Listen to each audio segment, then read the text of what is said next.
Good morning, everybody. This is Kate Carpenter with the Compass HIN, and I want to thank you for joining us this morning for this 30-day readmissions measure Q&A session. We're right at the top of the hour, so I'm sure we're going to have a few more people joining us here in the next few minutes. I have left your lines unmuted because we anticipate and really want this to be a very interactive session. So go ahead and mute your individual phone lines or computer speaker audio if you have that capability so we don't get background noise. But feel free, especially as we open the Q&A session, to unmute your line and go ahead and share your questions, and we'll answer those for the group. So I've got, of course, myself here this morning, and then also Kathy Tritton. She's the Senior Director of Information and Quality Management at the Iowa Hospital Association. Good morning, everyone. Some of what we want to do this morning is just to quickly give you some context of how we kind of got to needing this call today and a little bit of background information. And then we're going to quickly review the 30-day readmissions measures and make sure you know where that data comes from. We're going to start by we're going to kind of give you some of the questions that we see coming in most frequently as they relate to the measures and answer those most commonly asked questions for you. And then we're going to be opening up the lines. We want to hear from you and hear some of the specific questions that you might have yet remaining on 30-day readmissions measures and answer those for you moving forward. So without further ado, some background. So as you know, there's two program goals for the HIN. These are the Partnership for Patient aims to reduce all-cause harm by 20% and to reduce 30-day readmissions by 12%. And so, of course, it's important as we kind of wrapped up year one of the HIN and started into year two to really look at how we were doing with achieving those goals. And what we noticed is we still had some room to move with readmissions. Actually, it was a trend that we saw nationally after year one. We just really didn't see readmissions rates budge very much. So what we did last fall is we started doing some brainstorming after talking with some of you to see how we could support you more in readmissions, and we started dreaming up the Readmissions Refuel Project, which many of you are aware of and participating in. And so we thought we'll work with hospitals on readmissions, start really trying to drive these measures using the Refuel program, which of course is 3 different phases of work. We started in January, the project runs through June. But, kind of what we found out as we entered phase 1 of work in January, which was really about engaging your leadership, building your team, getting all the right people at the table you need to impact change. And then most importantly, really, is taking a fresh look at your data, looking at data through kind of a new lens with fresh eyes. We provided some readmission data reports. And so as people started to really understand their data through phase 1 of work and start working on it, we started really digging into the measures. And of course, the more people dug, the more questions they had. But what we found out was people were actually kind of confused about the measures themselves, because we were sending out data and they might say, hey, wait, that doesn't match with the data we get from our affiliation or our network, or we're getting from Telegen. And so people were quite understanding, or still had some confusion about the HIN 30-day readmission measures themselves. And so it was really great, because what we really saw was an opportunity to kind of step back and pump the brakes a little bit and kind of start from the beginning of explaining where the measures that 30-day readmission measures we use come from, when we started using them, any changes that we've made throughout the course of the several years that they've been in HIN 1.0, 2.0, and now the HIN, and really trying to break apart the measures. So with the recognition that it's hard for you all to do your improvement work if you don't really understand how you're being measured. And so what we did was our team kind of put our heads together, Kathy and myself, and what we did was we put the measure that we use is kind of a modification from the Yale New Haven readmission methodology. But what we did was we created kind of our Compass HIN's readmission methodology report. It's kind of like looking at the measure specs for what we use. So it's on paper somewhere so that you guys can all reference it. What we did is we put that in the HIN toolkit. Many of you know, I think that was sent out last week. We just finished revamping the entire toolkit, and that HIN readmission methodology report is found in the readmissions and care transition section of the toolkit, and it's listed, I think it's the first link under resources. So if you haven't seen that, I'd encourage you to take a look and kind of tuck that under your wing for later reference as more questions come up. Secondly, what we did was Kathy and I, we recorded, it's about a 15-minute recording that just really tries to provide an overview of the measures that we use, talking about some of those things like the history of the measures, all the different specifications, inclusions, exclusions that we use, where the data comes from, how it gets from where you report it to us. We've kind of tried to break it all apart and put it in that recording. And so if you haven't seen that recording or think it'd be helpful, the link is there, and I'll I'm going to make a follow-up post to today's webinar in Innovation today, and I will include that link again.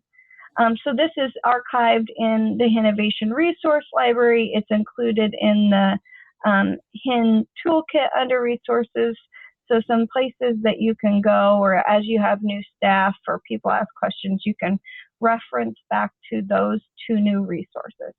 And then lastly here, we wanted to give one final layer of support here as we've put out these new resources the past couple months and you've had a chance to review those. We want to make sure that there aren't any outstanding questions that we haven't addressed yet, or questions that you've thought of as you dig into the data. So that's why we're providing this Q&A webinar session today.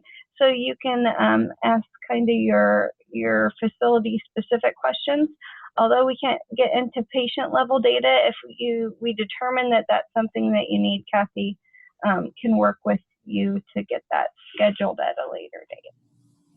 So just briefly here, a reminder that we do use 2 outcome measures to document 30-day readmission here for the Compass HIN. So it's unplanned, all-cause 30-day readmissions to any hospital, and then unplanned, all-cause 30-day readmissions to your hospital.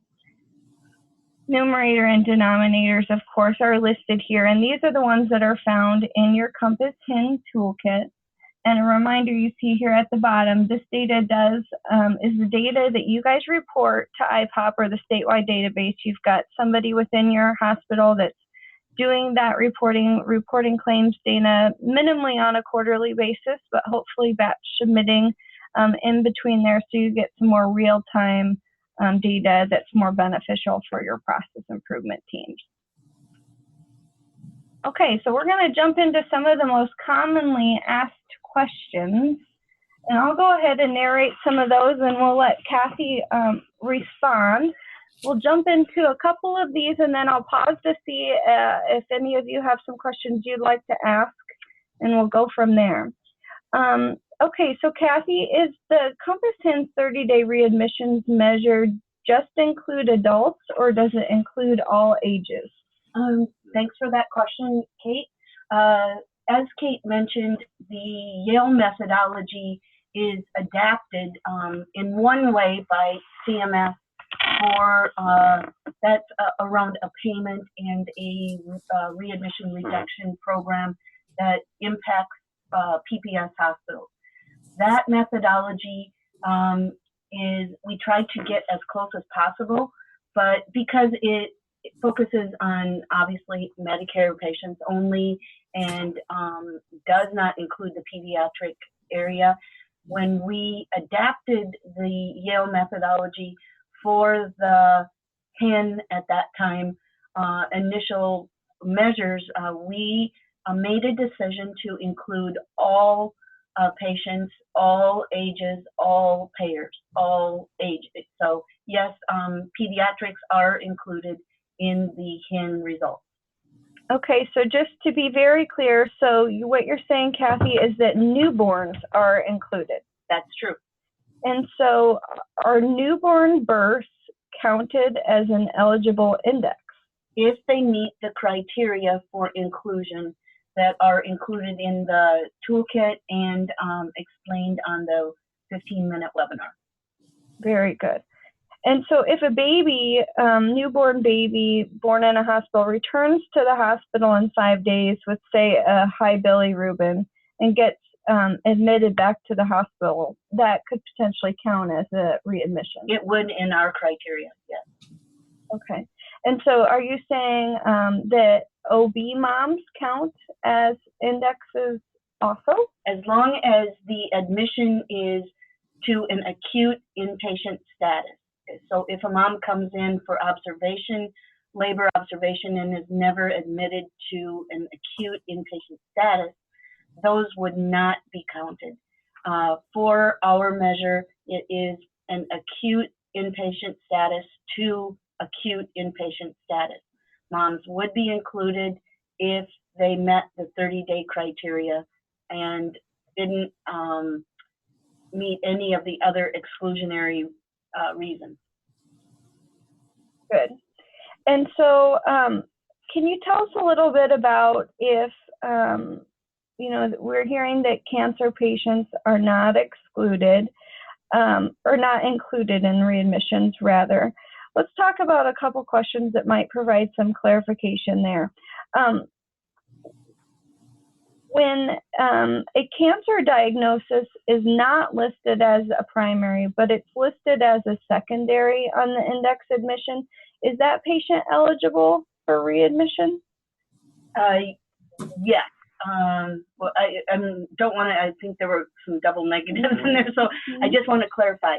If the principal diagnosis is for the primary reason the patient comes to the hospital is a cancer diagnosis, that excludes them from being considered as an index admission, or it removes them from being analyzed for anything that happens afterwards. So they are not counted as a readmission. If the code for cancer is a secondary code, generally those secondary codes might be a history of code or not the principal reason for that person coming. Depending on what the principal diagnosis is on accounts that have secondary codes of cancer, they could be included as index. Okay, so to put that in maybe example, if the patient comes in and their primary admitting diagnosis on the index is lung cancer, and that patient returns in 14 days with pneumonia as the primary, that patient, that is not considered a readmission. It is not a readmission in our criteria. Okay. And is there any, to meet the exclusion for having a primary cancer diagnosis, is there any rules about the cancer has to be a minimum staging or severity, anything like that? No, the list of clinical classification system, this is our program takes a look at the code, the I-10 code that is named cancer. It assigns it to what the Agency for Healthcare Research and Quality called the CCS, or the Clinical Classification System. There's no staging involved. There aren't, you either are a yes or a no. It's a black or white. And so there aren't some cancers that are included and some cancers that are not. If that CCS comes back as cancer, you are not considered as eligible to be included in the readmission analysis. Very good. And so would it be safe to say that behavioral health patients with a primary behavioral health diagnosis work in a similar fashion? Very much so. Yes, if that principal diagnosis falls into a list of clinical classification system, those actually are provided in the toolkit as well. And so if you want to see a list of either the cancer or the behavioral health CCSs that exclude them, those lists are there with descriptions that might be useful in analyzing how to apply them internally. So if a patient comes to the hospital into an acute inpatient status with a behavioral health diagnosis as the principal, they are treated much in the same way that I just talked about cancer. They're not considered eligible to be analyzed for follow-up admission. Very good. Kathy, can you talk, we measure readmissions with a 30-day clock. Can you speak to when exactly does the 30-day clock start and stop? The day of discharge, or the day of discharge from the index admission. So all the exclusionary criteria has happened and this record is deemed eligible to be analyzed for what happens afterwards. The day of discharge is day 0, with the day following counting it as 1. From that, the program goes out and looks for anything that happens, a return activity within 30 days after that. Okay, very good. And so if my index stay maybe was January 15th, and I came back to the hospital and was readmitted to the acute care setting maybe on February 2nd, does that readmission count against my facility in the month of January or in the month of February? This is a really great question and a point of confusion for many. The index admission discharge date determines when that readmission is counted. So in the example that Kate gave, the readmission numerator, or that index admission, would be tagged as having a readmission, and that it would be in the month of January. Because it gets attributed to the month of the discharge date on the index. Yes. Okay, great. Let's talk about patients who maybe, say I have a patient and they're admitted to acute on January 1st, and then we decide to discharge them into a skilled bed on January 5th. And they're in skilled for a while, and they get discharged a couple weeks later on January 14th from skilled. Then that same patient comes back to our ED and gets readmitted again to acute on February 1st. Does that count? Does it count against the skilled bed discharge date, or the date where we discharge them from acute care? Okay, the return visit on February 1st would not be considered a readmission for either the acute stay that started January 1 or from the skilled care swing bed stay that ended on January 14th. It is acute inpatient to acute inpatient. Any intervening other status of that patient, a swing bed, a distinct unit medical rehab, a distinct unit behavioral health visit, those are not included in the Compassian readmission. So in your example, no. it wouldn't be counted. It depends on what the discharge date of the first one is. So if the discharge date is after February 3rd, it probably would be counted a readmission. So didn't want to confuse that part there. Yeah. Yeah. So if during either the original readmission, or let me start again. If during either the original index admission or the readmission, the patient is transferred, does that count as a readmission for our hospital?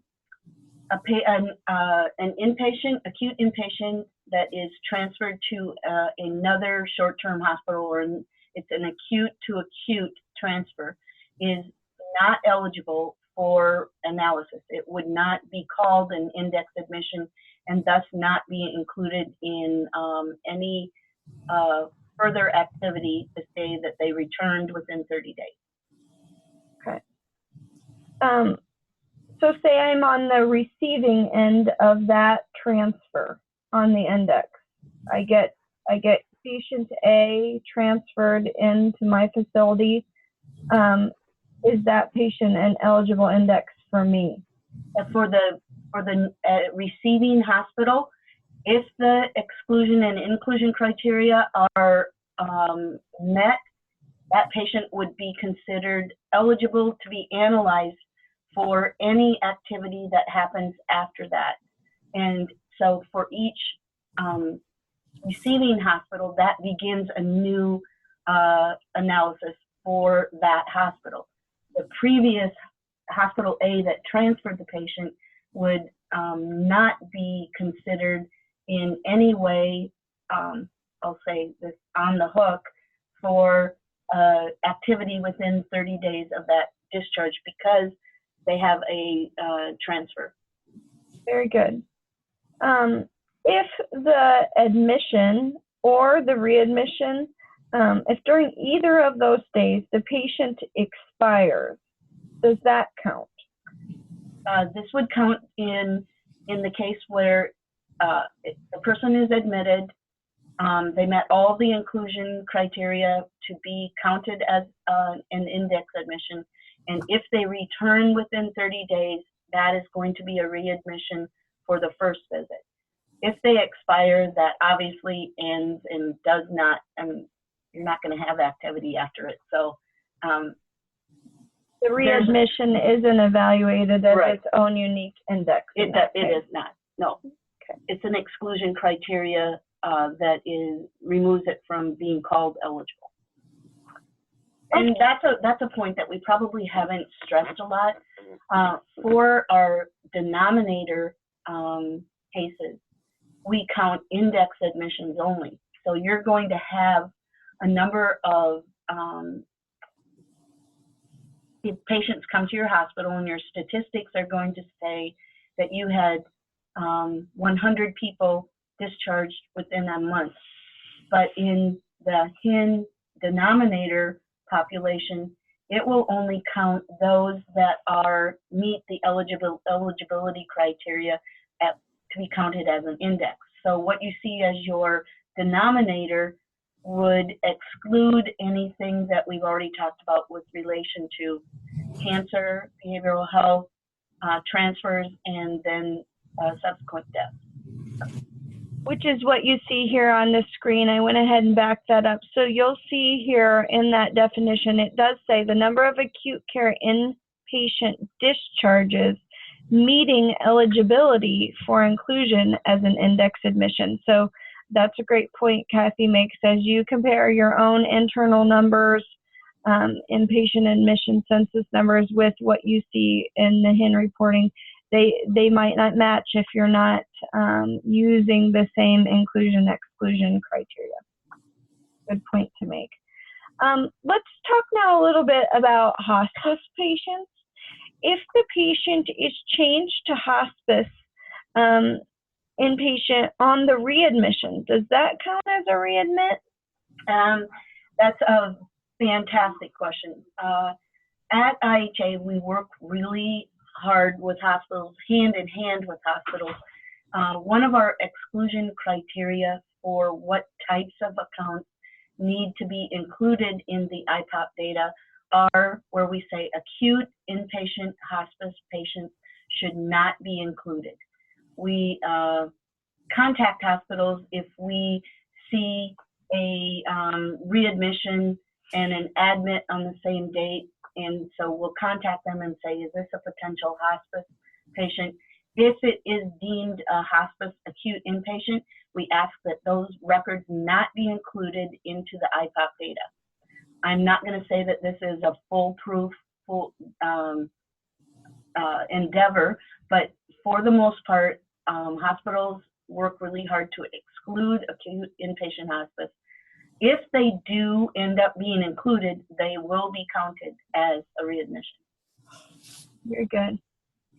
Okay, well, hopefully we've given you a couple of base questions to get your mind moving. But the main purpose of this call is really to allow some time for you all to ask your specific questions. And so what I'm going to do is open up the lines and ask you to unmute yourself.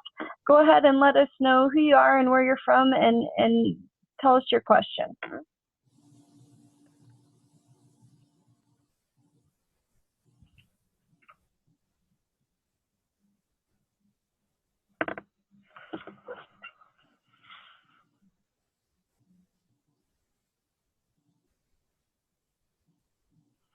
I'm going to pick on a couple people here and call you out and just kind of probe a little. Janet Lacey, are you on? Yes, I am. Janet, does the questions that we've reviewed so far this morning make sense, or any points of clarification that we can make? No, I think they make perfect sense. It was very helpful. Very good. You answered some questions I didn't even know I had, so. Well, we've been trying to answer lots of questions, so we've been trying to capture some of those we see coming in most frequently. What are some of the kind of different situations you see in your own patient population when you're trying to evaluate, will this patient show up as a readmission? I think the hospice one is the one that comes up most often for us. Okay. Okay. So, you know, I know we've received a question too before. If the patient is not a hospice patient on the readmission, but is admitted to hospice upon their discharge, does that count? If that record is named an acute inpatient and it is published as being included and it meets the eligibility criteria, it will be called a discharge and a readmission. I'm going to say that if that is a known issue for your facility, that you contact your IPOP submitter. As I said, IHA works really hard to exclude them. We do some analysis on the conclusion of submission of the time frame and try to catch all those that are potential acute inpatient hospice. As I said, it's not a foolproof. It's very subjective and isn't something that we can guarantee is never going to happen. But if you have this as a known issue, let's work with your IPOP submitter. Okay, thank you. Thanks, Janet. Really appreciate those comments. One thing I want to mention, because it's also a question that's come up here in the last 60 days, is especially as refuel hospitals are digging into their data reports, we have several hospitals who participate in the Mercy Health Network. And so the network, of course, you guys work on your scorecard and you get information from them. I attended, I'm a part of the MHN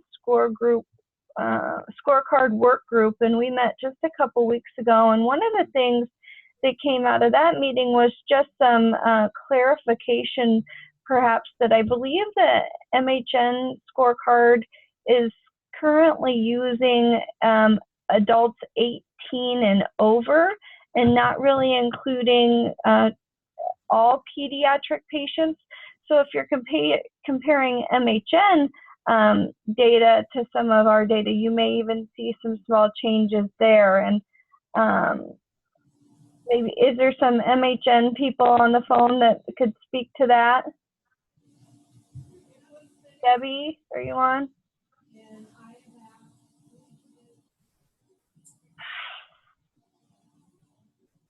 Nope, if you're speaking, we don't hear you.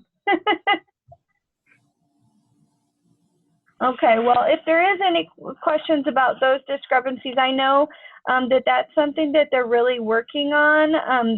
They didn't necessarily even realize that the criteria was just a bit different. So I know that that's something that's in progress.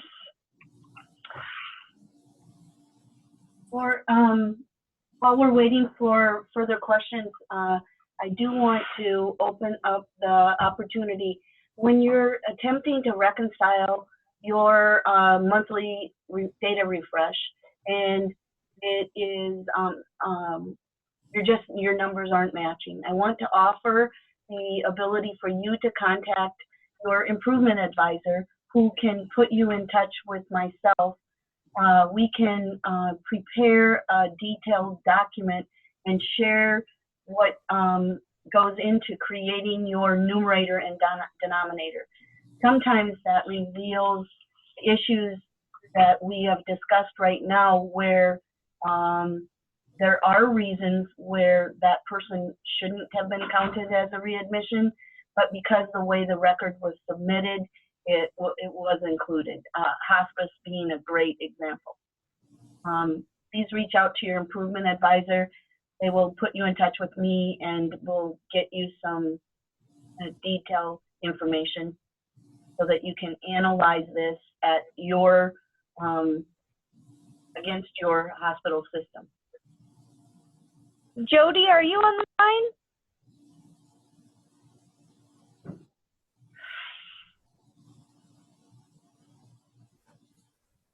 Just make sure I have you unmuted here.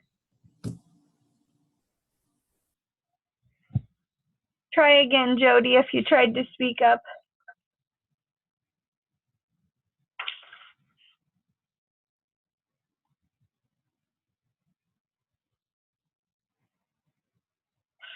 Any other questions at all regarding the 30-day readmission measure we use for the Compass in?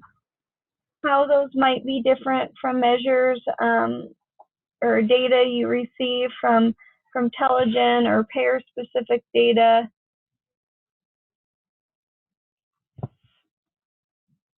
Well, I appreciate you all joining on this morning. We appreciate the opportunity to work with you on this, and welcome your continued questions as you look at data month to month and you can't quite figure out the discrepancies. Like Kathy said, please do reach out to your improvement advisor.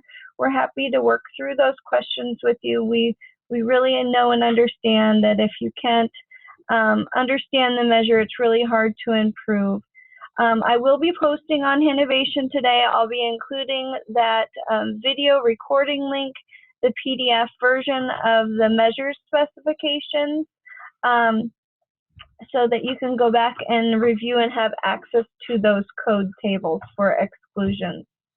I'm going to pause one more time to make sure no one has any questions we haven't answered so far. If you have a question, go ahead and unmute your line.